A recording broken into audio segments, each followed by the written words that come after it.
Capítulo 14. Las rebeliones sucesivas de Gonzalo Pizarro y Francisco Hernández Girón. Las rebeliones sucesivas de Gonzalo Pizarro y de Francisco Hernández Girón habían arrastrado a numerosos hombres, causaron muchas muertes y dejaron en la corona un recuerdo amargo. Desde la corte ya empezaban a ver a las Indias como un surtidor de conflicto antes que como un manantial de riquezas. Por eso, uno de los objetivos del marqués era armar expediciones hasta distintos confines del virreinato, buscando encontrar riquezas nuevas y dominar territorios, pero sobre todo, como he dicho antes, liberar a Lima y al Cusco de hombres peligrosos. Así se armó la expedición de 1557 a las regiones del este, que no tuvo tanta resonancia como la nuestra, pero que fundó poblaciones que pronto se hicieron prósperas y poderosas. Y todavía, antes de la campaña de Omagua, el propio hijo del marqués se puso en camino para ocupar la gobernación de Chile y llevó un ejército poderoso para vencer a los rebeldes araucanos. Tendría que trasladarme yo por un instante al propio barco en que vinimos de España, con el marqués y con su corte, para advertir cuántas cosas se estaban gestando en aquella cubierta. Uno de los hechos más memorables del viaje fue la muerte en pleno océano del joven capitán Jerónimo Alderete, quien venía nombrado gobernador de Chile. A partir del momento en que el muchacho perdió el aliento y murió en alta mar, cuando la sombra de las desgracias y del luto cubrió nuestros rostros, el marqués decidió que su propio hijo asumiría esa gobernación de las tierras del sur. Entre los funcionarios de la corte que venían con el nuevo virrey, hubo uno en el barco que casi no traté porque era reservado y acaso demasiado orgulloso, pero que después fui conociendo mejor en la corte de Lima. Había sido paje desde niño del príncipe Felipe y tenía la pasión de las letras. Se llamaba Alonso de Ercilla. Y he vuelto a saber de él porque acaba de publicar en Madrid un poema en el que cuenta las guerras araucanas de las que formó parte durante los años.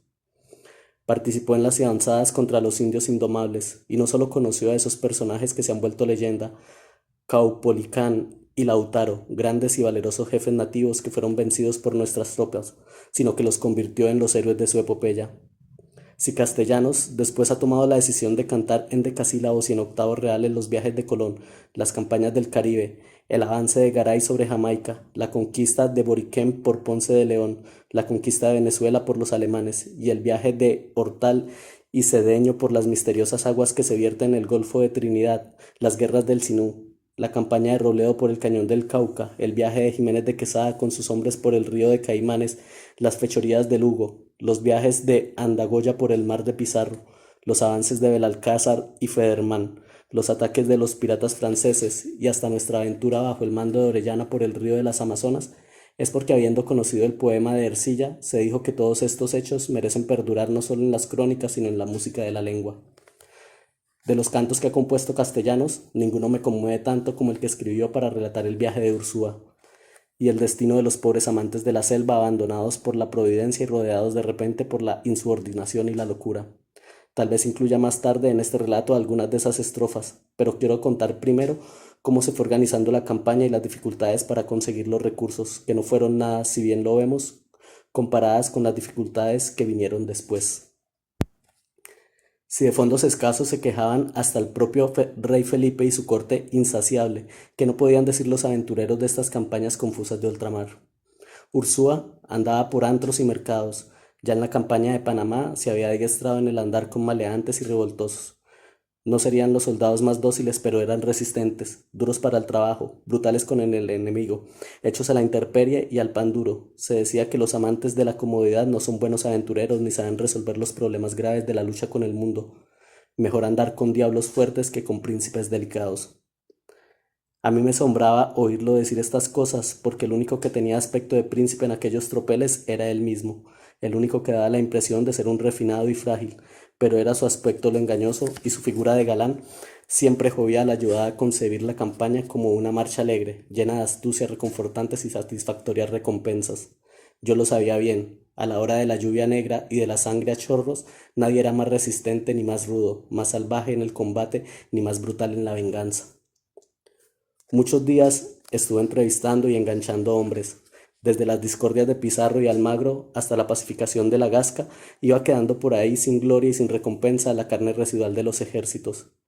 Y ya es costumbre que en esta conquista, que al final de cada guerra se premia mejor a los adversarios que a los aliados, para asegurar lealtades futuras, por ejemplo de la Gasca, que dio monedas a los fieles defensores de la corona y lingotes a los que se alzaron contra ella, fue seguido después por otros gobernantes, entre ellos, claro está, el marqués de Cañete.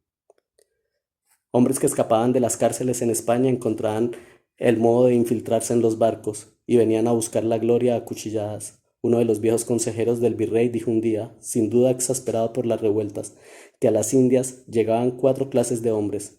Había enfermos, había locos, había monstruos y había demonios. Claro que exageraba, pero para comprobar que no mentía bastaba andar por los callejones de las plazas. Los conventos no siempre tenían mejor gente que los burdeles, y Ursúa no andaba buscando buenos modales ni figuras galantes, sino fortaleza, temeridad, brutalidad y sangre fría.